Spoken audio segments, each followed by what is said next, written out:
Spirit in the wilderness for 40 days, being tempted by the devil, and he ate nothing during those days.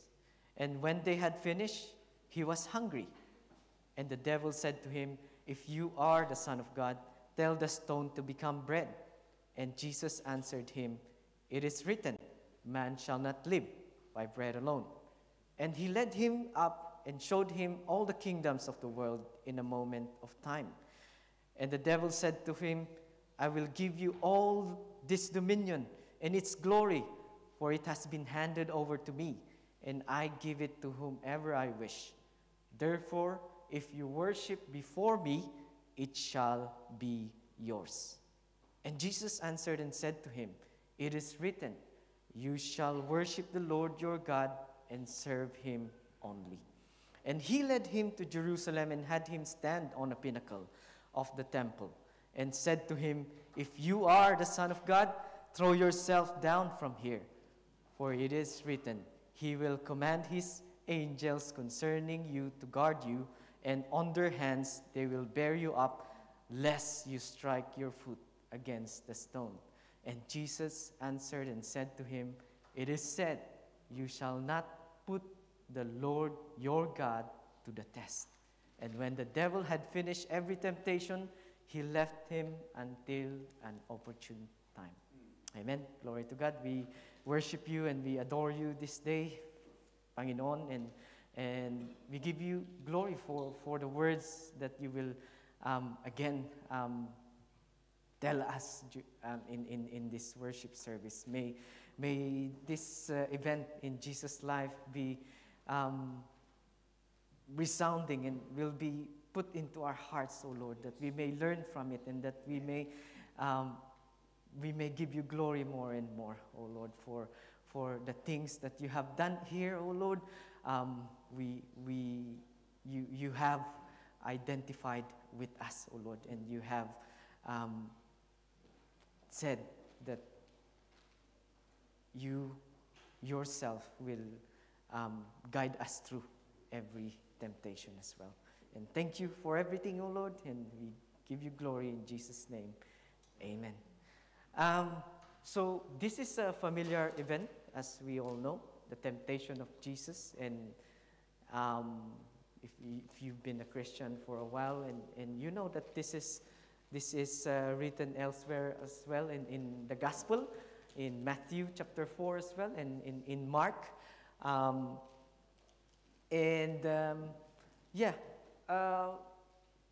These temptations has been,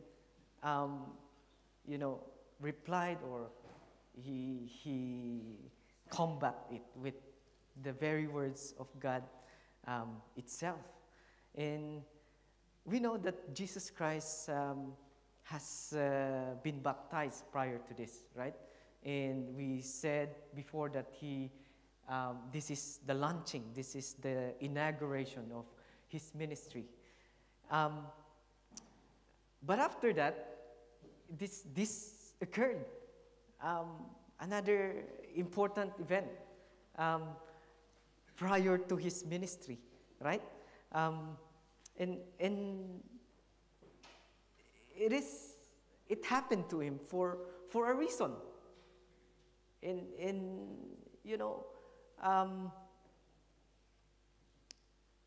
Jesus Christ is, we know that he is fully man, and we also know that he is fully God. So we saw the parallel between, in Genesis, Adam, and in Exodus, the Israelite during this temptation, where Adam failed and the Israelite failed, Jesus succeeded. Amen. And that is very big, as we have said, as we have mentioned a while ago. It's a big thing for all of us. For if Jesus failed in this temptation, there is no one to die on the cross for our sin, we would still be living in sin, right? So the big thing here is Jesus was victorious in this temptation. And in this temptation, as we have seen as well in verse 1, it's not by the doing of himself alone. Yes. It's not by the doing of the devil, but it's the doing of the triune God. As we have seen here, he has been led by the Holy Spirit. And the implication there is that God the Father has permitted this so, just like what happened in the baptism of Jesus. So God permit this 40 days in the wilderness. The Holy Spirit led him, and Mark is very, expressive on his word when he said the Holy Spirit drove him, right? It's like there is no choice. Drove him to the wilderness for 40 days. And we see that Jesus Christ here has been staying there for 40 days. Imagine when we are in the wilderness. Wilderness, where in the Middle East, most likely are a place of dry lands or desert, where there is no food, no drink. There's wild animals, and so he stayed there for 40 days, and he did not eat anything. So, what is the natural response of the body of a man? Of a man. It says here that he was hungry. And this goes to show that Jesus Christ is fully man. Amen? That everything that he has experienced here, he was just like one of us. He is just like one of us in this stage of his life. And we know we have seen before that he, in his humiliation, that is in Philippians chapter 2, that he set aside all his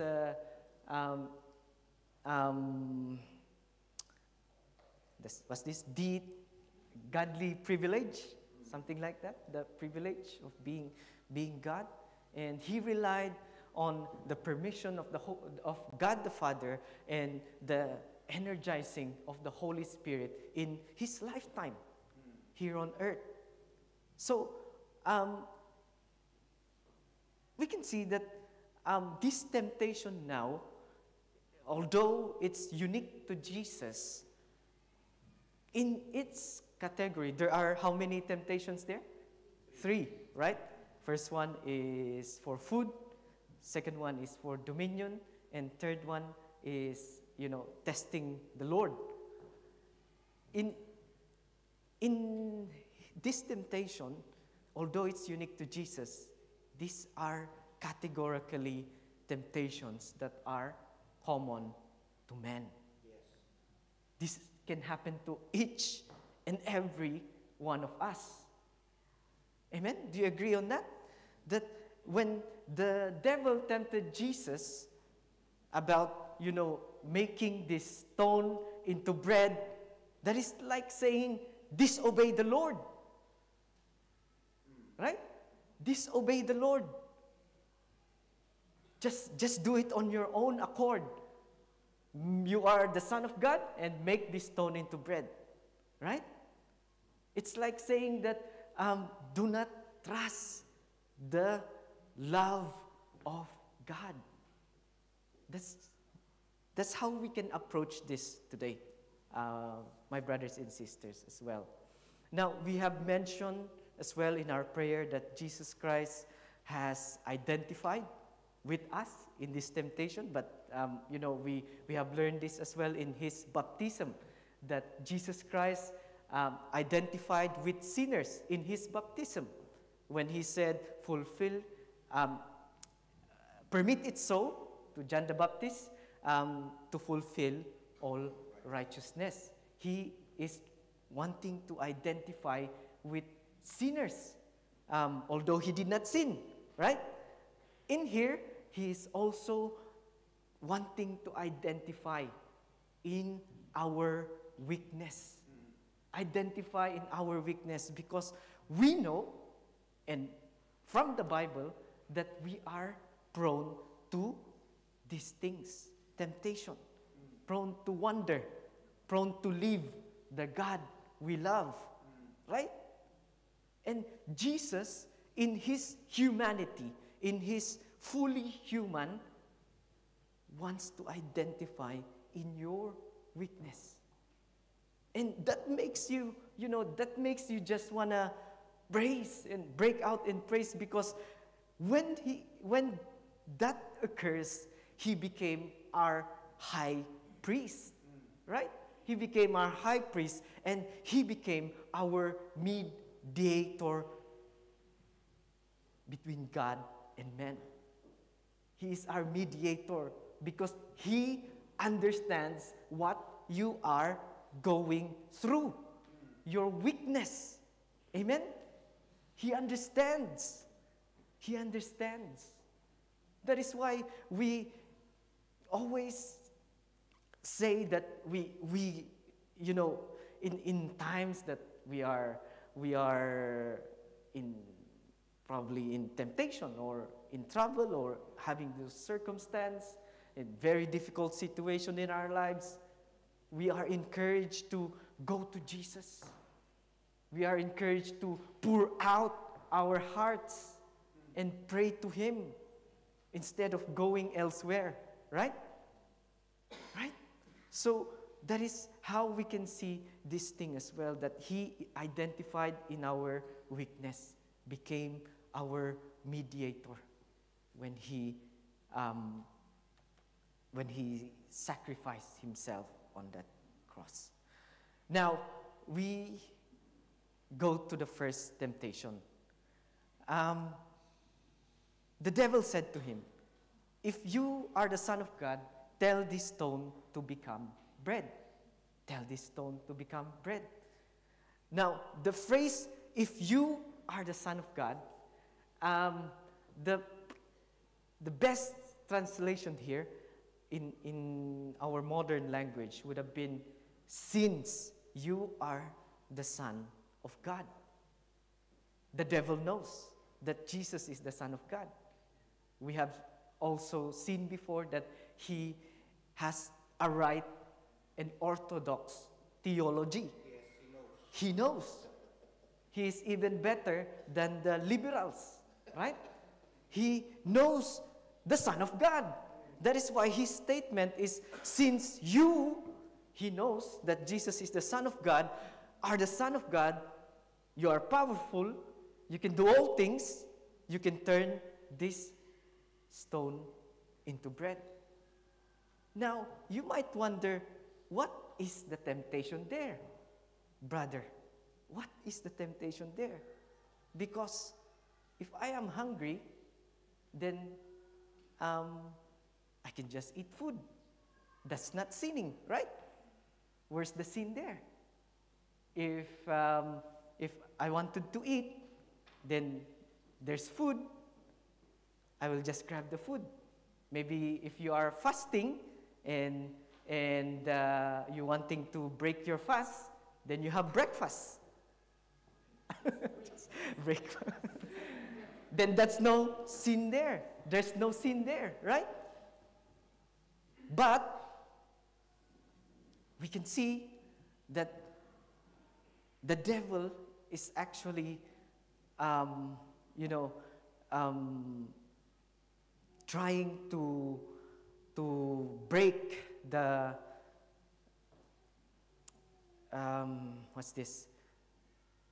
the plan of God for Jesus, when he said, since you are the Son of God, you turn this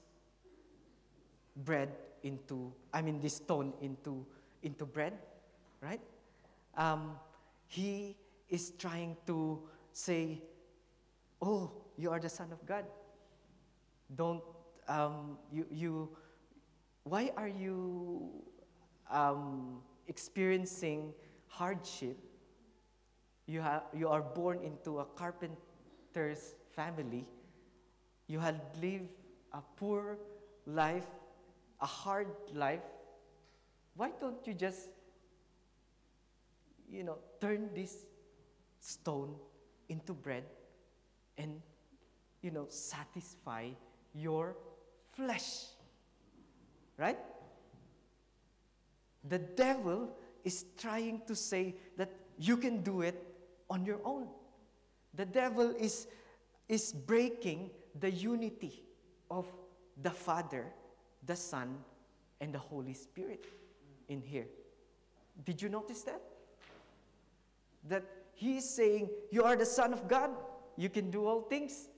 Never mind the Father. Never mind the will of the Father. Never mind the power of the Holy Spirit that's guiding you through the 40 days. By the way, 40 days is unnatural. No man can live that long without food. So it's safe to say that this is a supernatural experience by Jesus, and he is again being energized by the Holy Spirit. Right? So the devil is saying, never mind those will and those power. You can do it now. You are hungry. You feed yourself right now. Don't worry about what God will say.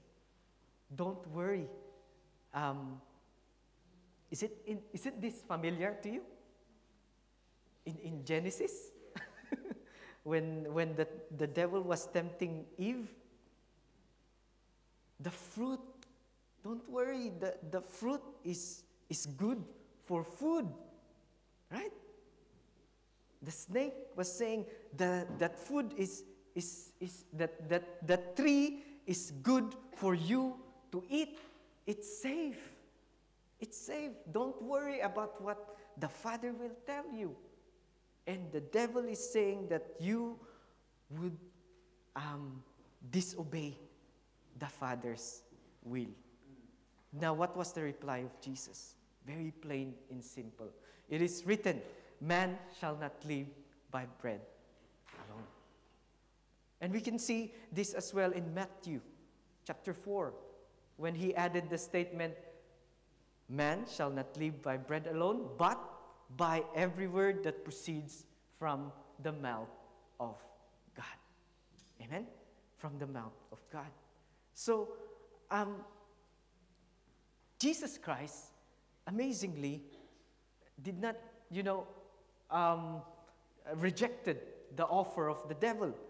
But he did not only do that, rejected the offer, but he did it with a weapon. And he did it with the word of the Lord. Because he knows and he has studied the scripture, he knows the Bible, and so he used it against the enemy. Amen? He used the very word of God to counter the temptation from Satan himself. And this can be found in Deuteronomy. By the way, all the reply of Jesus here has come from Deuteronomy, chapter 8, verse 3, chapter 6, verse 13, and chapter 6, verse 16.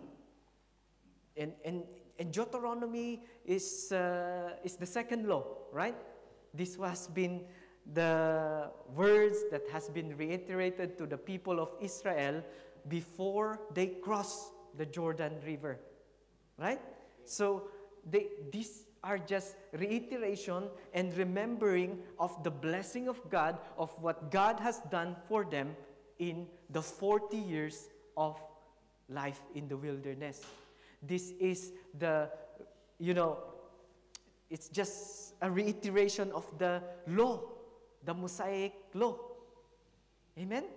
And that is in Deuteronomy chapter 8, verse 3, we can see the first reply of Jesus here.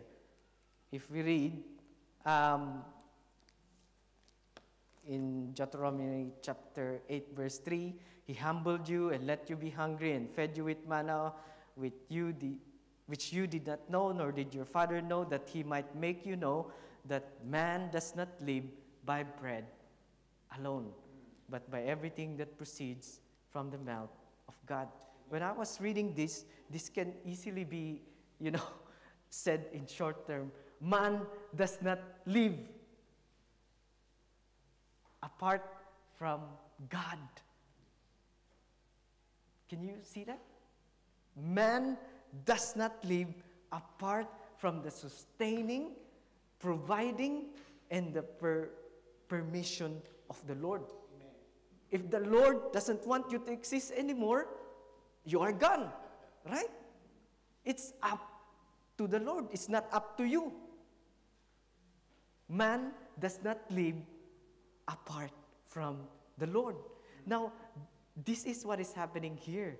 When they are reiterating the commandments of the Lord in verse 1, the entire commandment that I am commanding you today, you shall be careful to do, that you may live and multiply and go in and possess the land which the Lord swore to give your father. And you shall remember all the way which the Lord your God has led you in the wilderness for 40 years, that He might humble you, testing you to know what was in your heart, whether you keep His commandments or not.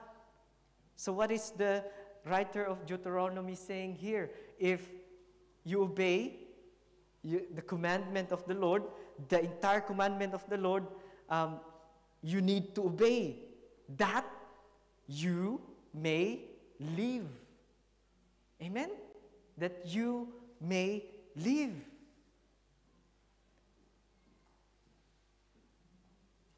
It is like this. Jesus was saying, man shall not live by bread alone. Man shall not live by the things that the flesh is, is craving, right? Alone. But man lives by obeying the word of the Lord. Why? How did you go to there? Because God is the one responsible in sustaining you, giving you food and drink and clothing. This has happened as well to the Israelites in the wilderness. They have been given manna, they have been given water and also meat. And all of these things has been provided by God. All you need to do is obey. Right? You do not worry about these things, but you worry in obeying the word of the Lord. Because if you do not, we can see as well in the Mosaic Law and in Deuteronomy that there are blessings in obeying, but also there are, cursings in disobeying. And this is a general principle that, if you, we can see it like this. This temptation, categorically, you are distrusting the love and the provision and the kindness of the Lord. Can you see this thing?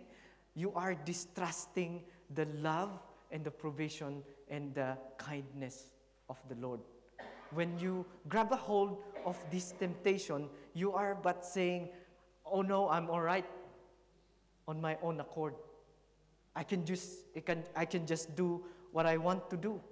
I will just gratify my own flesh. I do not have to obey the word of the Lord. I do not have to obey the word of the Lord.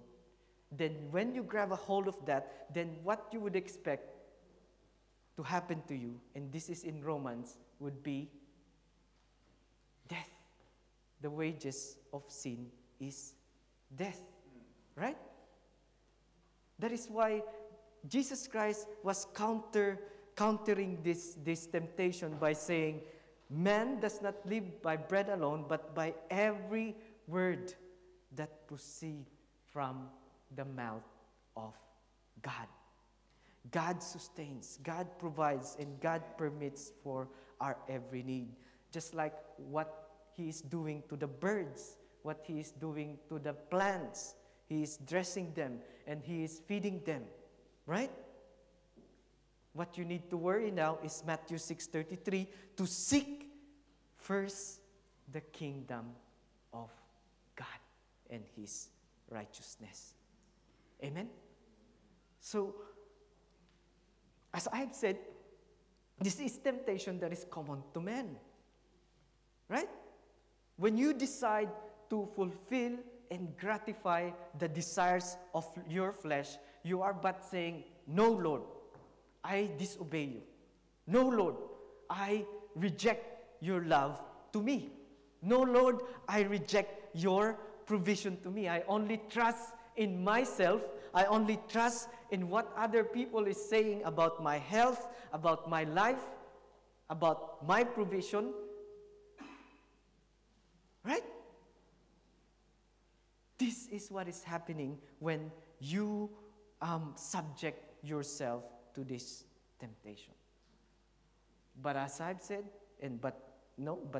as what Jesus said, we live because of every word that proceeds out of the mouth of the Lord. Amen. You can counteract this temptation by obeying, reading the word of the Lord, and obey every word that come out from the mouth of God. Amen? Secondly, the devil has led him up and showed him all the kingdoms of the world in a moment of time. And the devil said to him, I will give you all this dominion and its glory, and for it has been handed over to me, and I will give it to whomever I wish.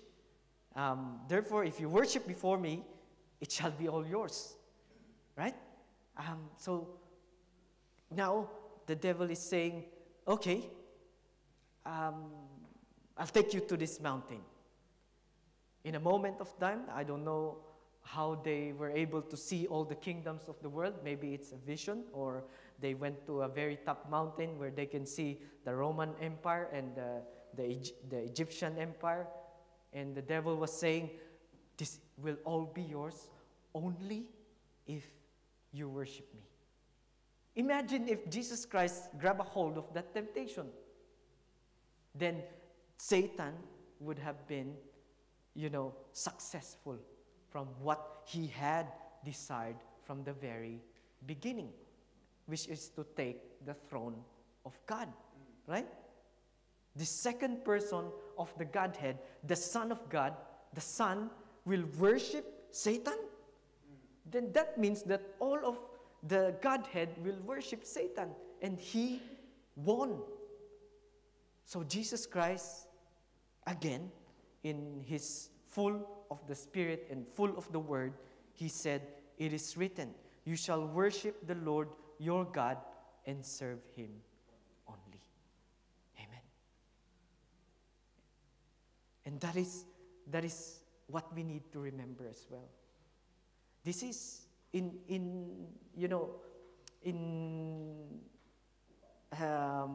if you see it plainly, it is idolatry, right? It is idolatry that Satan is offering here. You commit idolatry and worship him. But the Lord Jesus Christ was true and correct. In the words of Deuteronomy again, chapter 6, verse 13, that you need to fear the Lord and serve him and him alone. Because he is the only one God. That is as well in Deuteronomy. But we see what the devil is implying here, that this kingdom has been given to me, this dominion has been given to me, and I will give it to whomever I love. Do you think this is correct? It is right that in John that Satan is the ruler of this world, right? This is what John was implying in his gospel. And also in Ephesians or Corinthians, that Satan is the prince of the power of the air. And we can see that there is some reality about this. But also, ultimately, God owns the earth, right? Ultimately, in Psalm chapter 24, verse 1, the earth is the Lord's. The earth is the Lord's, right? And in Isaiah chapter 66, verse 1, the heaven is his throne and the earth is his footstool. So, basically, the earth is still God's. What the enemy is having dominion of is the evil system of the world. The evil system of the world. Do you ever wonder why there are people in power that are more devilish than you can ever think of? Do you ever wonder why, there are lots of, abortions, or what else are the agenda of the enemy? Death, murder. It's because he rules the evil system of the world. And this is still, this is still surrounds us. So that means that it can, influence you. It can influence our children. It can lead us away from the worship of God. Right? So, basically, Satan is lying here. He is deceiving Jesus Christ because he does not have the power to give what he doesn't own. Right? Because God owns the earth, then he does not have the power to give it to someone else. Imagine if Jesus Christ agreed, would you think the devil would be able to give this to Jesus Christ? No. No. And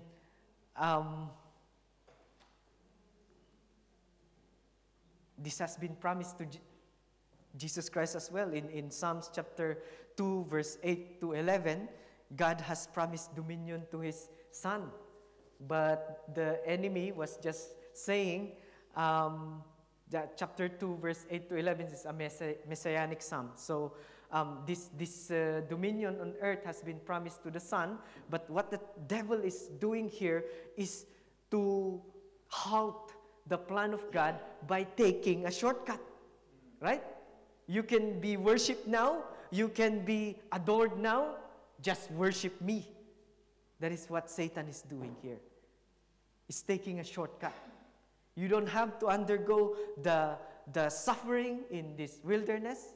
You don't have to undergo ridicule from the people or suffering on the cross of Calvary. You can be worshipped now. Right?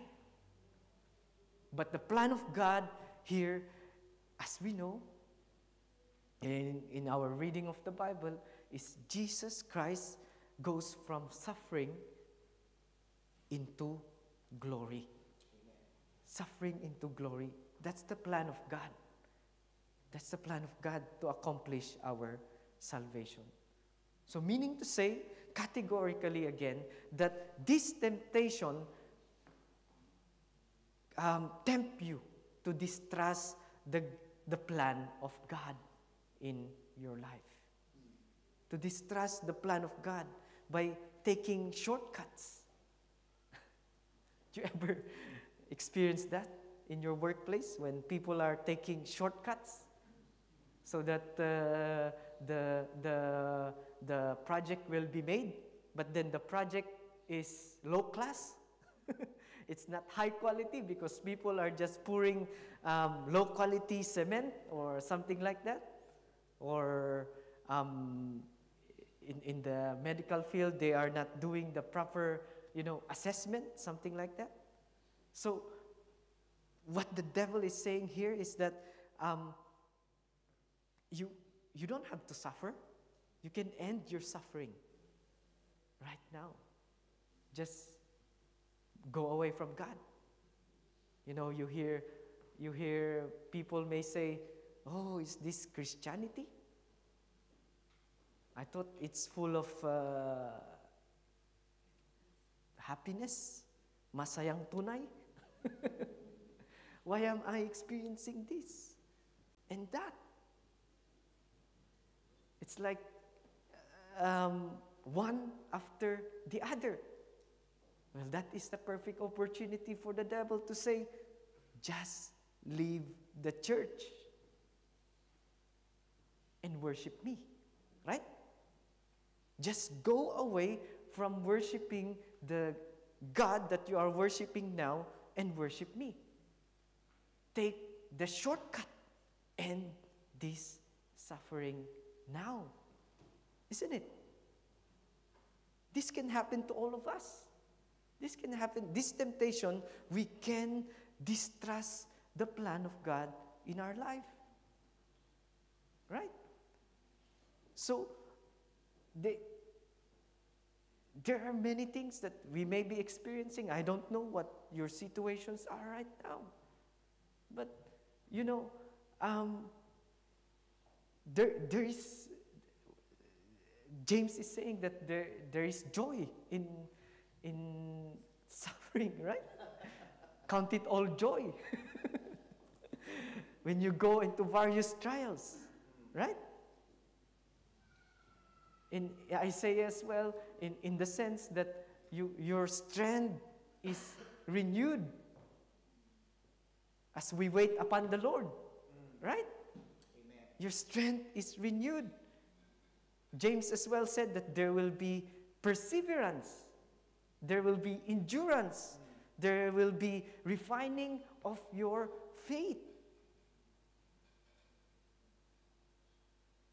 In a sense, in this temptation, Satan is saying that you stop waiting on the Lord, right?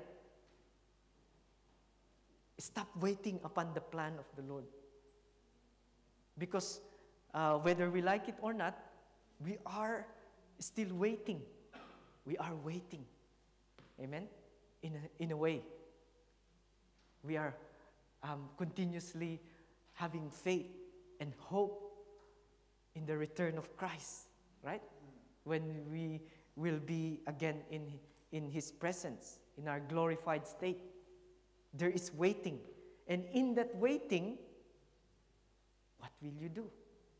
Sometimes there is suffering.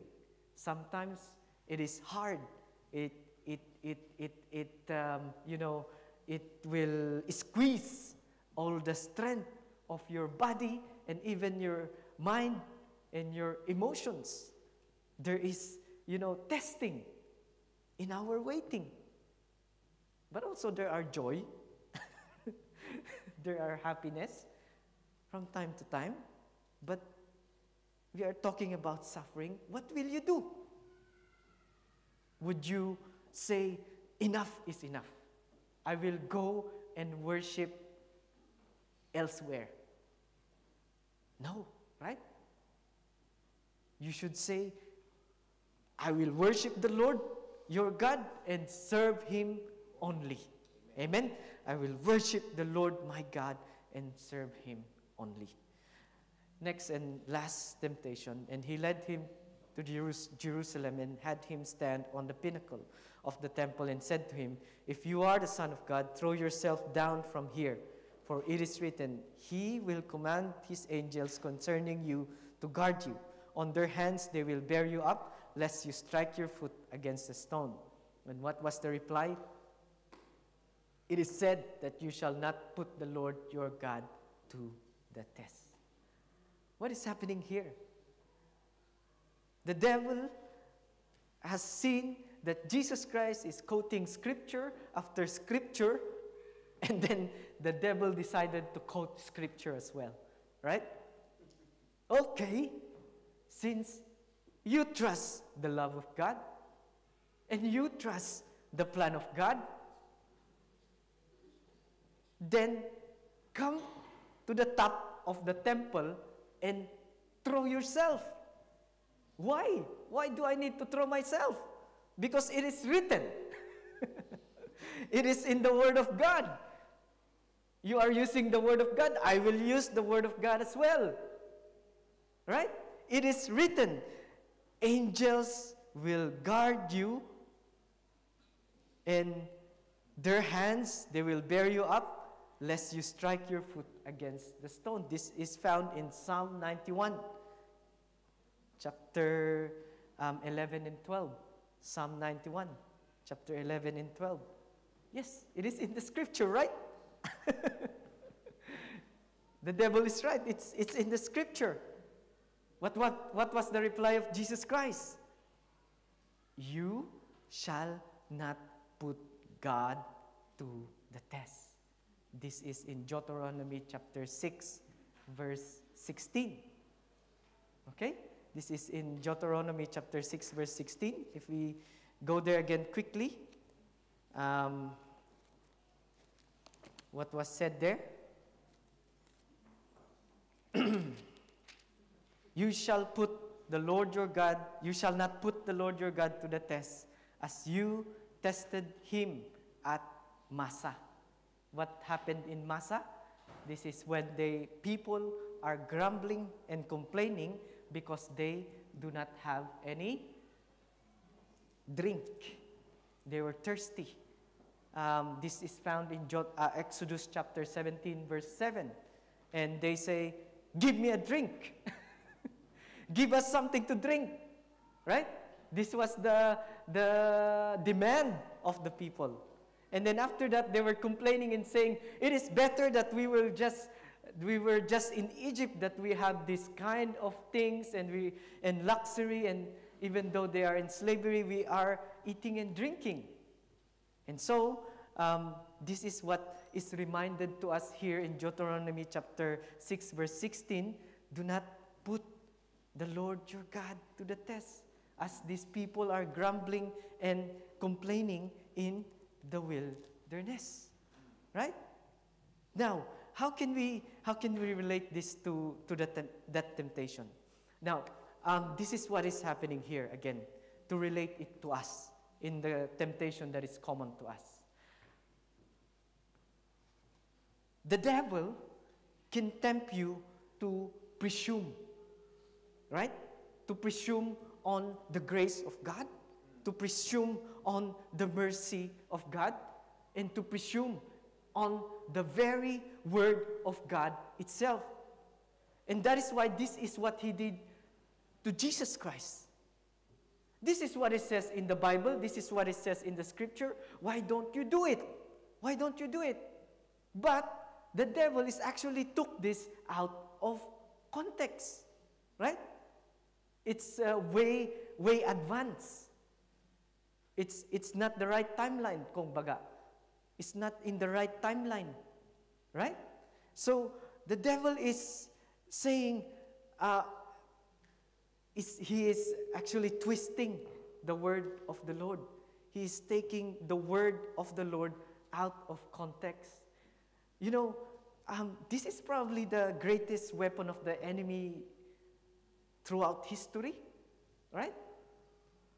Because when, the devil, or he influences people to be deceived and twist and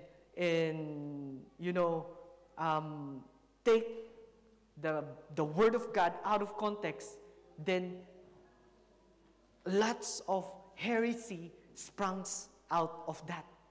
Heresy that can damn your soul. Heresy that will lead you to death instead of life. And we have seen this all throughout history. Last time we saw the Sabellianism, where they say that there is modes of the Trinity. So the Trinity can sometimes appear as the Father, God the Son, and the Holy Spirit. But in the baptism, we saw that they appear at the same time. And there are still traces of Sabellianism these days, right? Or modalism, right? We can see so-called churches or group that are, saying these kinds of heresy. And imagine when they meet together, it will be like a whole crowd of people, millions and millions of people. And they believe in that heresy. That means it will be hard for them to believe now the true gospel and the true word of the Lord Jesus Christ. Right? So it's when the devil is giving, tempting you to presume God's word, it is like it's very hard to bring them to church or to preach the gospel to them.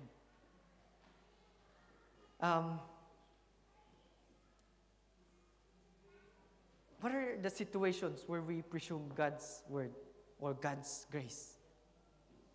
What are these situations when just in a small thing like I don't want to work anymore because anyway the Lord is coming, or I don't have to go to the hospital.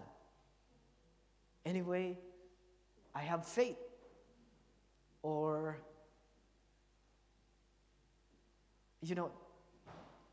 there's a lot of things we can think of. But, it can be a range of things. From heretical thing like we have mentioned a while ago to those small things that can creep in to a Christian's mind and heart, right? That is why Jesus Christ said, it is said, you shall not put the Lord your God to the test. Amen. Do not test the Lord your God.